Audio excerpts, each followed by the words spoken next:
बिहार के रोहतास में मुहर्रम के जुलूस ने एक बार फिर से वही दिखाया, धार्मिक उन्माद। एक 20 वर्षीय युवक इस्माइल खान की 11,000 वोल्ट के तार से झुलसकर मौत हुई। 12 से अधिक जो लोग थे वहां पर वो झुलस गए। फिर सड़क पर उतरी जिहादी भीड़, जो इस घटना पर सरकार प्रशासन को जिम्मेदार ठहराने लगी, लेकिन अपनी गलती वो नहीं मान रहे, ना मानेंगे। अब सवाल यही नहीं है कि वो किसकी गलती थी वहां पर, सवाल यह है कि क्या मजहबी जुलूसों को कानून की परवाह नहीं करनी चाहिए? क्योंकि ऐसे आयोजनों से पहले प्रशासन द्वारा गाइडलाइन जारी किए जाते हैं, प्रशासन से अनुमति ली जाती है, सुरक्षा को ध्यान में रखने की बात कही जाती है, लेकिन मजहबी उत्साह हर कायदे कानून को तोड़ने के लिए जाना जाता है। क्या ये बिजली विभाग की लापरवाही बड़ी है या जुलूस के आयोजकों की हठ धर्मिता है? ये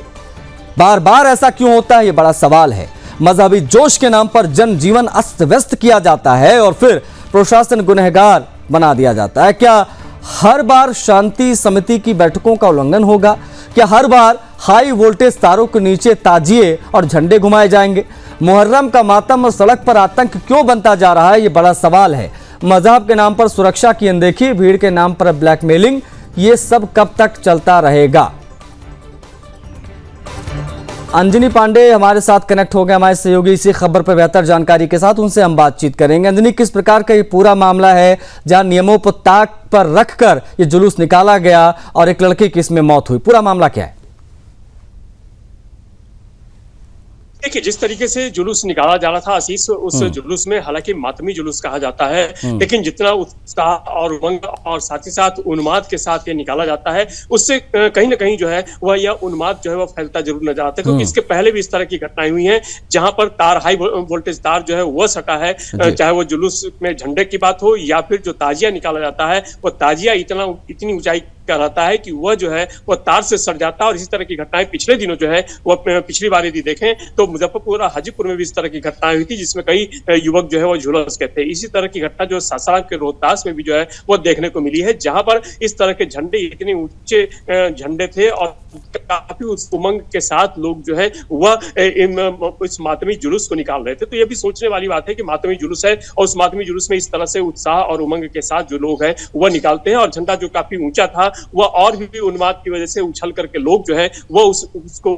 काफी ऊंचा उछाल रहे थे, जिसकी वजह से वह हाई टेंशन तार में सटता है और उसके बाद एक युवक की मौत होती है और लगभग 1 दर्जन लोग जो है वह झुलस जाते हैं, घायल हो जाते हैं, जिनमें से कई की स्थिति जो है वो अभी भी खराब जो है वह बनी हुई है और स्थिति नाजुक बनी हुई है। लेकिन उसके बाद जो होता है, उसके बाद जो पूरा कहें तो जो उन्मादी थे वो सभी जो है वह बीच सड़क पर उतर जाते हैं और रात भर इस तरह का हंगामा चलता है। पूरी तरह से प्रशासन जो है वो वहां पर नाकामयाब दिखता है, उनके अत्याचारियों को रोकने में नाकामयाब रहा और पूरी तरह से रात भर जो इलाके के लोग हैं वह भी दहशत में रहे और हंगामा जो है वह किया जाना लगा। और लापरवाही जो है वह बताई गई कि प्रशासन की लापरवाही थी, जो बिजली विभाग है उसकी लापरवाही थी, और उस लापरवाही को दोष देते हुए जो है इस तरह से जो है वह हंगामा जो है वह बरपा गया और इसमें कई लोग जो है वह इस हंगामे की नहीं। अंजनी, क्या किसी प्रकार की क्या कोई अनुमति मांगी गई थी प्रशासन से और प्रशासन ने अनुमति दी, उसके बाद ये हुआ, या अनुमति नहीं मांगी गई थी, अपने मन से चीजें निकाली, उसके बाद इस प्रकार का हादसा हुआ?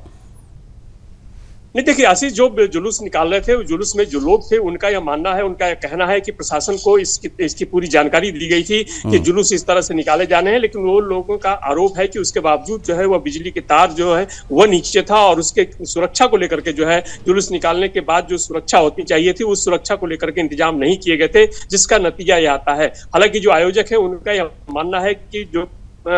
आयोजन के पूर्व पूर्व सूचना दे दी गई थी, लेकिन उसके बावजूद जो है इस तरह की घटना हुई और प्रशासन की तरफ से लापरवाही बरती गई, जिसकी वजह से यह घटना हुई। लेकिन जिस तरीके से घटना हुई और घटना के बाद जिस तरीके से उन्माद फैलाया गया, ये कहीं ना कहीं निश्चित रूप से जो है सही नहीं ठहराया जा सकता है और प्रशासन को इस बात को देखना पड़ेगा कि आखिरकार ये जो जुलूस निकाले जाते हैं, इन जुलूसों में जो है वो पाबंदी, जो नियम है उनका पालन जरूर किया जाना चाहिए और पाबंदी जो है वो लगाई जानी चाहिए कि बिजली के तार के ऊंचाई का जो है वो कोई भी, चाहे तो ताजिया की बात हो या फिर झंडे की बात हो, अगर ये सब चीजें नहीं हुई तो मजहबी आयोजन में ऐसे ही मातम जो है वो परसा दिखाई देगा, क्योंकि ये बहुत ज्यादा महत्वपूर्ण हो जाता है कि एक मजहबी जुलूस निकाला जाता है और वहां पर मातम पसर जाता है। ये अपने आप में बेहद महत्वपूर्ण है, ये व्यवस्था से खिलवाड़ नहीं चलेगा। बहुत शुक्रिया आपका अंजनी, तमाम जानकारियों को साझा करने के लिए, तमाम बातचीत के लिए। तो मजहबी आयोजन यहाँ पर किया गया था, वहां पर करंट लगा, एक लड़के की मौत हो गई, कई लोग इसमें झुलस गए।